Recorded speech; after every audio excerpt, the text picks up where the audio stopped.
Let's begin with a simple truth.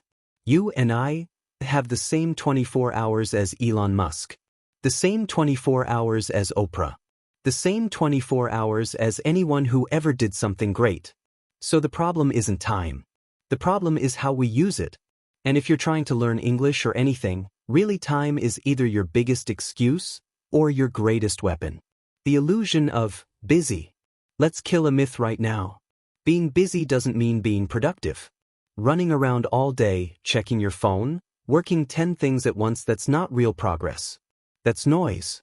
If you want to master English, you need clarity, not chaos. You don't need 5 hours a day, you need 30 minutes of focused action. So the first step is this. Audit your 24 hours. Ask yourself, how much time do I spend scrolling? How much time do I waste switching between tasks? How much time do I spend on low-quality input? TV, gossip, random videos? You don't need to judge yourself. But you do need to be honest. Because every hour has two prices. What you spend it on, and what you give up in exchange.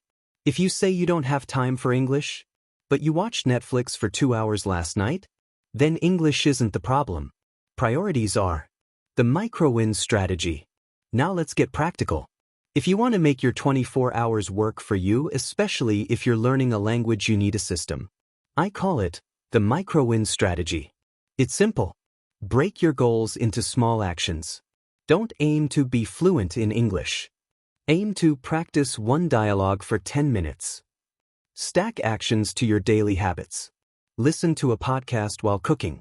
Review vocabulary while brushing your teeth. Watch an English video during lunch with subtitles on the first watch, off on the second. Track your wins. Use a notebook. Use a whiteboard. Use a sticky note on your fridge. Just write. Watched one English video. Learned 5 new words. Spoke to myself in English in the shower. Small wins. Big impact. What's stealing your time? Let's flip the mirror again. Here are 5 silent time thieves. Notifications. They break your focus. Kill your flow. Turn them off, or better yet, delete what you don't need. Perfectionism. Waiting for the perfect time to practice English?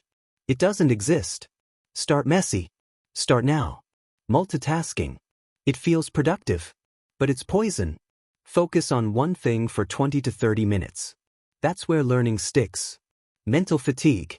If your brain is tired from drama, stress, or decision overload, you'll feel busy all day and get nothing done. Solution? Rest well. Sleep better. Cut toxic inputs. Unclear goals. If you don't know why you're learning English, you'll find 1,000 excuses to quit. Find your reason. Write it down. Read it every morning. Here's a powerful quote to tattoo on your mind. If you don't design your 24 hours, someone else will. It might be TikTok. It might be your job. It might be your fears. It might be other people's expectations. But unless you decide what matters, your 24 hours will belong to everything and everyone except you. Let's get real. You don't need a new planner. You don't need a Pomodoro timer with music from a cafe in Paris.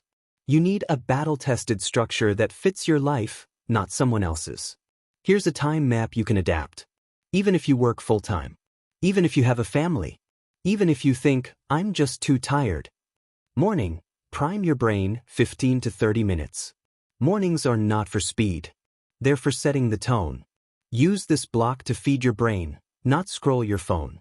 Try this routine. 5 minutes of English input, listen to a podcast or watch a short video while making breakfast.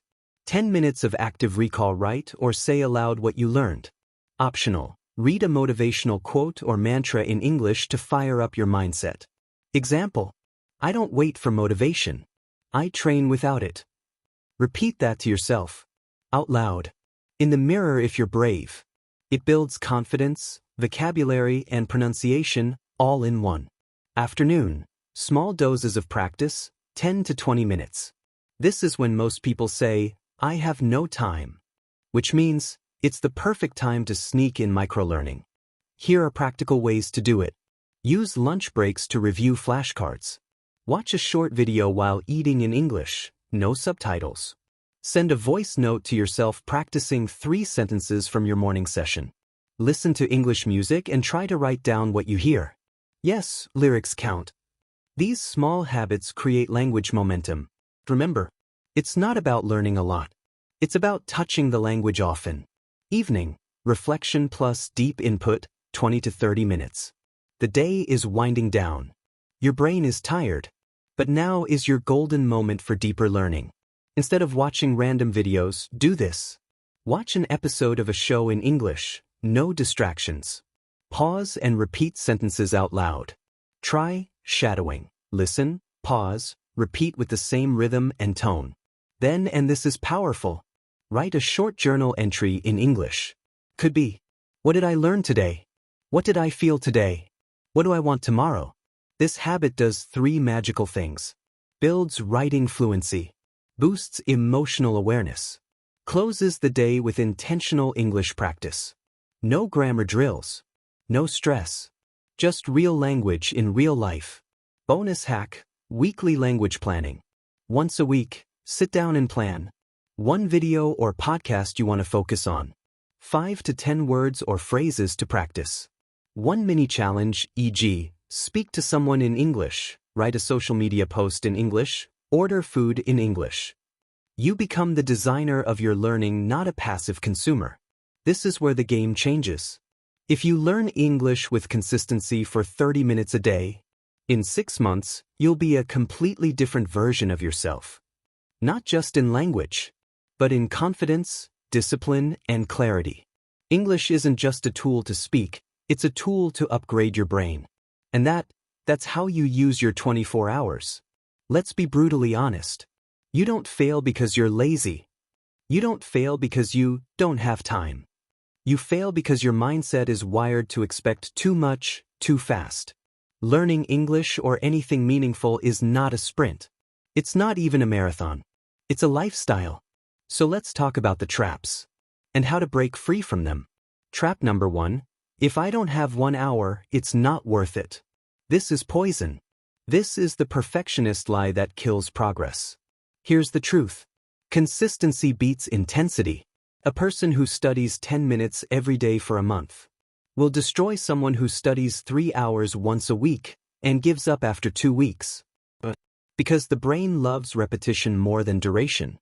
So even if today you're tired, stressed, or busy, just do 5 minutes. 1 short podcast. 1 sentence. 1 thought in English. And then, you win the day. Trap number 2. I need the perfect method. No, you don't. You need a method you enjoy, that fits your life. Some people thrive with textbooks. Others prefer YouTube videos, music, or talking to strangers online. The right method is the one you'll actually do. So stop over-researching. Stop watching top 10 ways to learn English videos for the 100th time. Pick 1 method. Stick with it for a month. Adjust if needed. But don't jump around. Trap number 3. I'll be fluent when I can speak like a native. Stop right there. That goal is vague, toxic, and often demotivating. Fluency doesn't mean perfection. It means freedom. Can you express yourself without fear? Can you handle a job interview in English? Can you understand and react in real conversations? That's fluency. Aim for progress, not perfection. Celebrate every little milestone. Your first voice note. Your first phone call. Your first dream in English. Yes, that happens. The anti-burnout mindset. Here's the golden mindset. Today I'll show up. That's it. That's enough.